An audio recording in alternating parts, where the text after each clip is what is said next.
Hello everyone. This video would focus on writing formula that expresses a direct relationship, or pretty much changing a direct proportion statement to its equivalent equation. Before we go further, please feel free to check out the description below for the link of the other series of topics related to direct variation.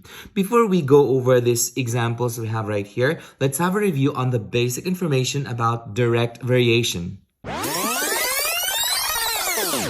We remember that, by definition, direct variation is a type of proportionality wherein one quantity directly varies with respect to a change in another quantity. To better understand this, let's look at variable A and variable B. For a direct variation, if variable A increases, variable B will also increase. Now, please notice the direction of the arrow. Both of them are increasing. On the other hand, if variable A decreases, then variable B would also decrease. Again, please notice the direction of the arrow. Both of them are going down. So whenever we see this type of relationship where both variables increase or decrease, we can go ahead and say that A varies directly as B, or we can also state this as A varies proportionally as B, or A is directly proportional to B. Now let's take a look at some real-life examples of direct variation. Okay, the number of hours you work and the amount on your paycheck are directly proportional to each other, which means that if you work more hours, then it means that you get more money. On the other hand, if you work less hour, then it means that you get less on your paycheck. Now let's take another example.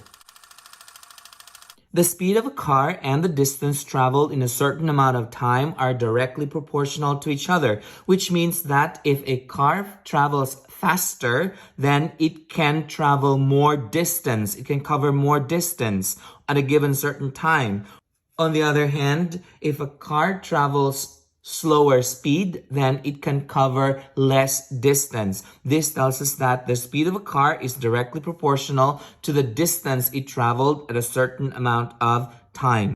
We also remember that the general equation of a direct variation is y equals kx, where our k is the proportionality constant. Now, if we want to solve for k, or the proportionality constant, that would be equal to y over x. Okay, going back to the example right here, we remember again that for direct variation, the general equation is y equals kx. So in this case right here, if we want to change this statement, y varies directly as x, we can go ahead and write this as y equals kx. So this is the equivalent equation for this statement that we have up here. Now let's move on to the next example. So again, we remember that the general equation for direct variation is y equals kx. In this statement, we have c varies directly as a, so that we can go ahead and write this as c equals ka. So this is the equation for this statement that we have up there. Now let's move on to the next example.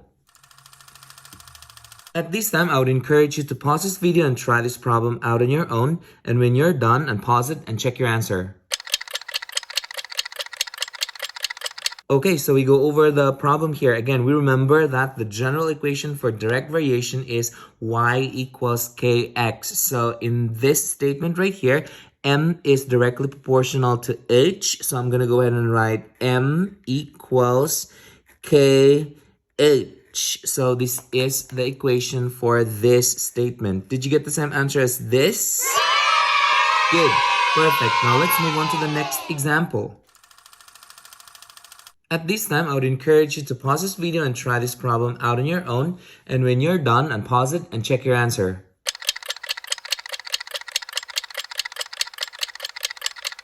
Okay, in this statement, we have m is directly proportional to t, so that we can go ahead and change this as m equals k t. So this is the equivalent equation for this statement. And if you notice, this matches up to the general equation for direct variation, y equals kx. Did you get the same answer as this? Good. Perfect. If you find this video helpful, hit like and subscribe for more math videos. See ya!